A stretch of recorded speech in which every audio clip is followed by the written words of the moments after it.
Alright, YouTube, Shadow King Nazu, and I'm here with my review of Dragonball Daima. As you can see, I got my notes for it so we can keep a more organized review. Let's get it in, shall we? So, the episode starts off where we last ended with Goku challenging the Tamagami number 3. Uh, the Tamagami number 3 is the one that actually wields the hammer. And you'll notice throughout the fight that it seems this honestly feels like the closest thing we'll ever get to seeing what it would be like if Goku or any other Z fighters fought Thor. It's definitely probably the one from the Marvel universe. As while Goku's fighting the Tamagami has the ability to call his hammer back, just like Thor does with Mjolnir. After exchanging some blows, Kamigami 3 tries to pin Goku down using his hammer, and what I presume is a telekinetic power, but Goku manages to counter it with using Super Saiyan. And through some quick precision and acrobatics, Goku does break the hammer. And this is around the time that Goku and Tamagami 3 agree to fight hand to hand by Tamagami 3 taking on a fighting stance and Goku putting away the power pole. And you gotta admit that one thing I forgot to mention is that it's pretty interesting that you said that the Tamagami 3 was so powerful that not even Deborah could defeat him. Um, and we know that Deborah is as strong as Cell. So we don't know whether or not this was before he got his Majin amp or after, but who knows.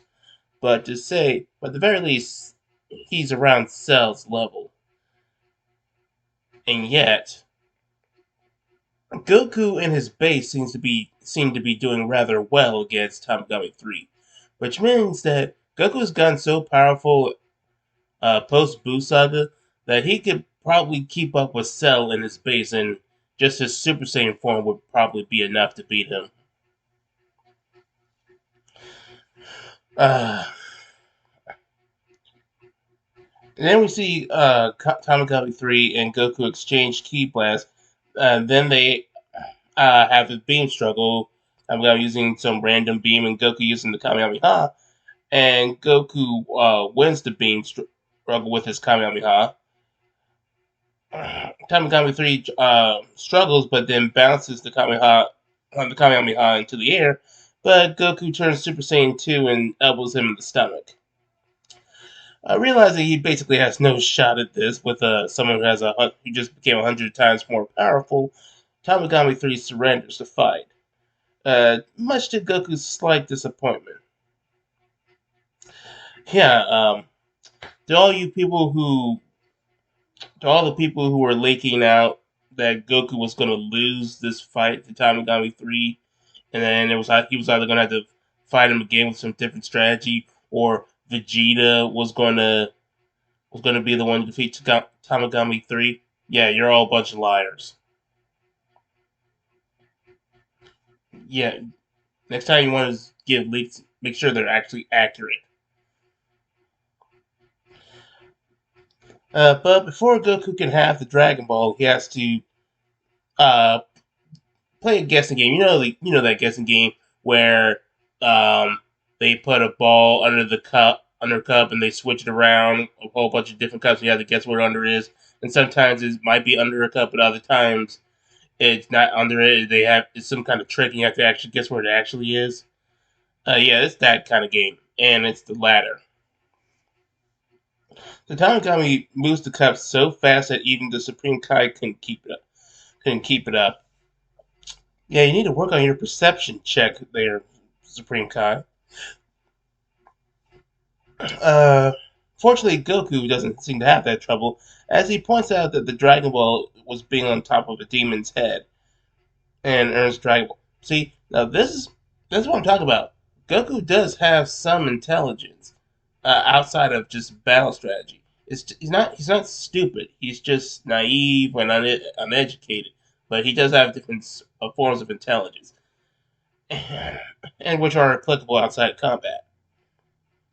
So I really did enjoy this moment, and it kind of sort of lessens the blow about some of the writers trying to retcon, trying to make it seem Goku's a bad father when he's actually not.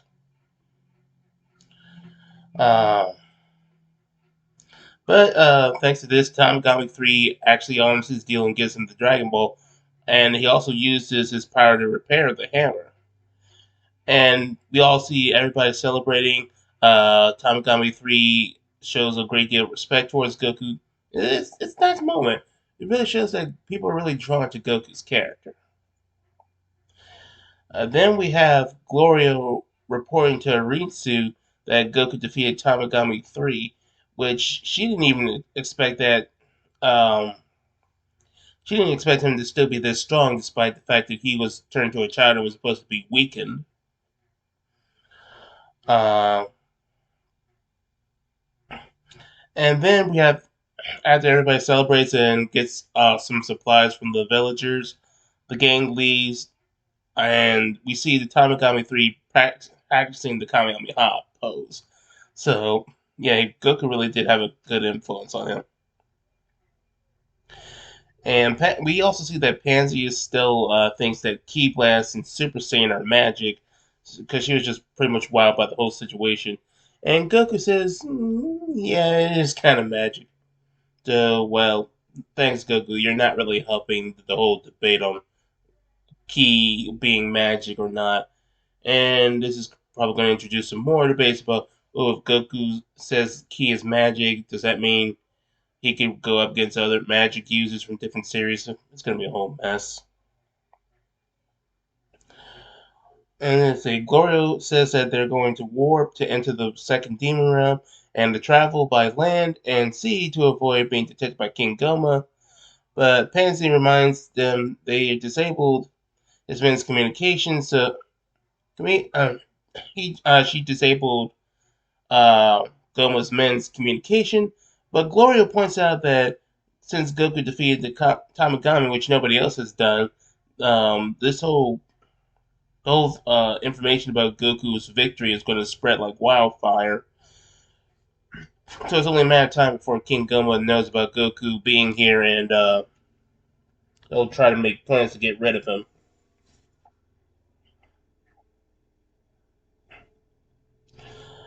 Speaking of King Goma, we see that Goma and Degasu are watching Majin Vegeta's fight with Majin Buu, specifically the part where Vegeta does his final explosion to try to kill Majin Buu and failed. Uh, but they did, but then they spot something odd, and do a quick zoom in, and they find that that Arinsu was there, and she was collecting samples of Majin Buu. So yes, this is a slight retcon, but it doesn't really change the overall story of the Buu arc, and it does help enhance the story. Uh, so I'm willing to go with this retcon. Uh, King Gunman starts to wonder what was Arinsu doing on Earth, with the whole boot and the whole Boo story was going on. And he suspects that Arinsu was doing this under Deborah's orders, believing he told her that Majin Buu was on Earth. However, that doesn't appear to be the case. Arinsu uh, she is seen next to some home embedded in a tree, talking to some demon witch named Marba. She tastes and she starts tasting a cauldron sample that has been mixed with Majin Buu's fragment. Risu basically says that the last Majin she created couldn't even defeat her, and is curious if Marba actually did create Majin Buu. To which Marba corrects her and says that it was Bibidi who created Buu. But Risu counters that Bibidi actually commissioned her to make Majin Buu on his behalf because he didn't have the ability to do so. So yet again, we got another retcon with Boo's story. In the original manga, it was Bibidi who created Majin Buu, and then decades later, Toriyama said that Majin Buu wasn't created by Bibidi. He was just primordial demon that existed since the beginning of time. And now we're going with another retcon with apparently this witch Marba created Majin Buu. Yeah, I can kind of see how people might be annoyed by this. I mean, it's. I mean, the best we could hope for is that maybe this is also a lie, and that Marba didn't create Majin Buu. She just kind of used that for credit, or maybe it was a bit more complex. Maybe she used. Uh, I don't. I don't know. We'll just have to see where this plays out, but it is a bit of an annoying retcon.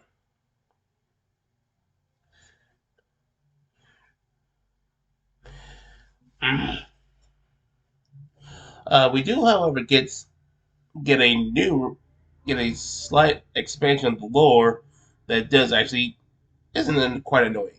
Arinsu says that it was because of Majin Buu causing chaos in the demon realm that the Glen left the demon realm for the outside universe, and some were even killed during the escape. So I guess explains that why we have all the Glens or the Supreme Kais throughout the universe. It was because they wanted to escape Majin Buu. Now, whether this is just exclusively about Universe Seven's Glens, or just talk about all the Glens throughout the multiverse, we don't know how far the Demon Realm expands. We know that they're capable of traveling to the multiverse while facing warp. So, if this is, let's say for the sake of argument that the Demon Realm expands the whole multiverse. That means that because of Majin Buu, we had not only the Supreme Kais of Universe 7, but we also had the Supreme Kais of Universe 10, which means that in a indirect way, Majin Buu is also responsible for Zamasu and the whole Goku Black uh, conflict. So yeah, I'm glad that Majin Buu is having a bit more influence on future events. Because they usually try to save that thing for like Frieza and try to have him be the more impactful villain, which kind of pretty old for me, especially since Frieza is my least favorite villain in the Dragon Ball series. So I'm glad that Majin Buu is getting more influence on the story.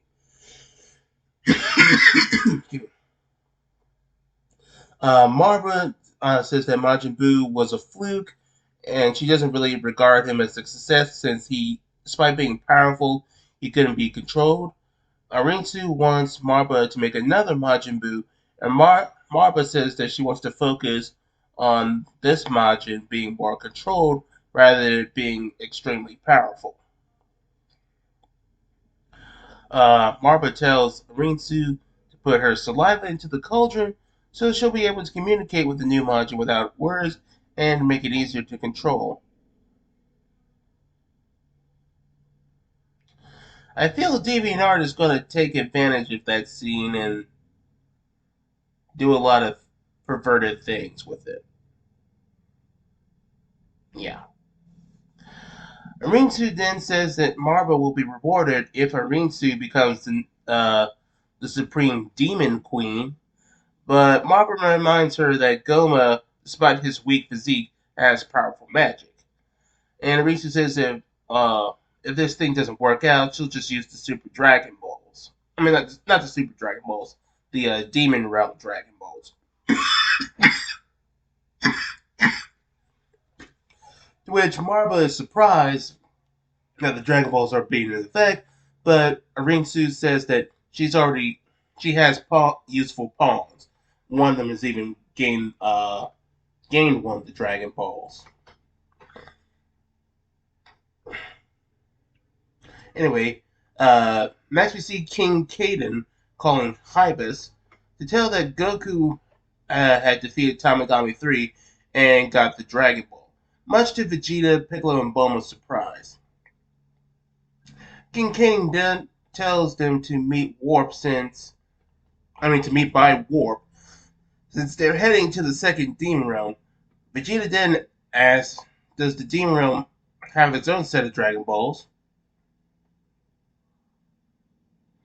Wow, Vegeta, they just mentioned Dragon Balls in the Demon Realm, and you're wondering, do they have their own set of Dragon Balls?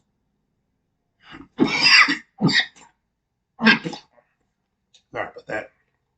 Just wondering if they have their own set of Dragon Balls. You must be the same version of Sherlock Holmes.